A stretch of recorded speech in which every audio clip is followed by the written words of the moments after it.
ధర్మ సందేహాలు కార్యక్రమానికి తిరిగి స్వాగతం. గురువుగారు, మరో ఉత్తరం చూద్దామండి. కాకినాడ నుండి అరుణ గారు పంపించారు. అన్యోన్య దాంపత్యం కోసం పార్వతీ పరమేశ్వరులను ఏ విధంగా ఆరాధించాలి తెలియచేయండి అంటున్నారు. అన్యోన్య దాంపత్యానికి ఆది దంపతులే సాక్షిభూతంగా ఉంటారు. అందుకే శివుని యొక్క అనుగ్రహం, పార్వతీదేవి యొక్క అనుగ్రహం ఏ కుటుంబంలో అయితే ఉంటుందో ఆ కుటుంబంలో భార్యాభర్తలు ఇరువురు కూడాను చాలా చక్కగా అన్యోన్యంగా జీవితాన్ని గడుపుతారు. కారణం ఏమిటంటే అర్ధాంగి అనేటువంటి పదం కేవలం ఆ పరమేశ్వరి యొక్క అనుగ్రహ కటాక్ష వీక్షణాల వల్లనే స్త్రీలకు లభ్యపడ్డది. శివుని శరీరంలో స్వగభాగంగా పార్వతీదేవి నిలవటానికి కారణం, ఒక రోజున కైలాసగిరిలో మహామునులంతా కూడాను సమావేశమై ఉన్నటువంటి సందర్భంలో పరమేశ్వరుడు పార్వతీదేవి అక్కడికి వచ్చినప్పుడు మహామునులంతా కూడాను పరమేశ్వరునికి నమస్కృతాంజలి గడించి ప్రదక్షిణం చేశారు. పార్వతీదేవికి మాత్రం ప్రదక్షిణం చేయలేదు. అప్పుడు ఆ తల్లి చిన్నబుచ్చుకుంది.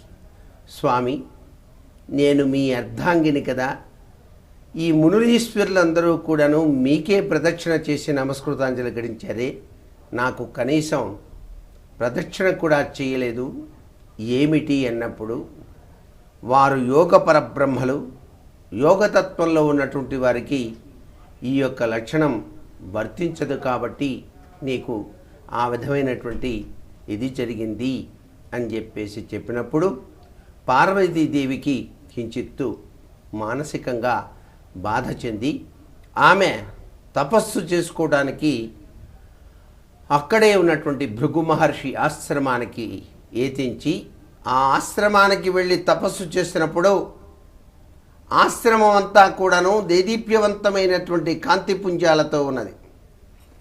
మహర్షి వచ్చి చూసి, అమ్మా, కైలాసాన్ని విడిచి ఇక్కడికి వచ్చి తపస్సు చేస్తున్నామేం తల్లి అన్నప్పుడు ఆమె చెప్పింది, నన్ను పరమేశ్వరుడు తక్కువగా అంచనా వేశాడు అని. అదేమీ లేదు తల్లి, ఆ స్వామివారే నీ కోసం వస్తారు చూసుకో అన్నాడు.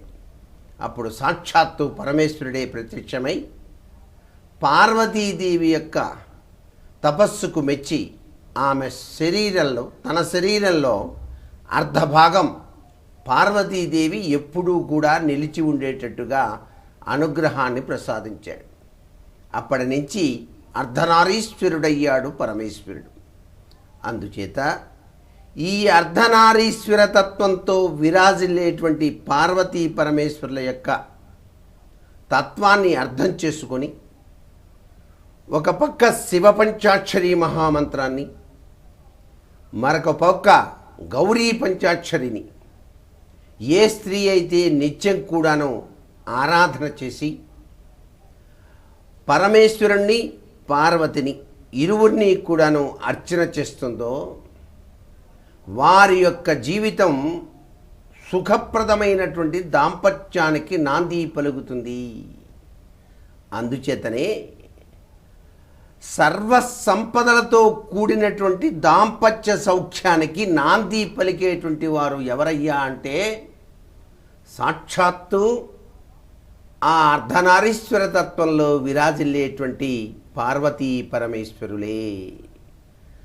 అందుకనే యాదేవీం సర్వభూతేషు శాంతిరూపేణ సంస్థిత నమస్సస్వై నమస్సస్వై నమస్సస్వై నమో నమః అంటూ ఆ తల్లిని ధ్యానం చేస్తేనే చాలు, శాంతితో కూడినటువంటి ఆనంద దాంపత్యం ప్రసాదింపచేస్తుంది ఆ చక్కని తల్లి.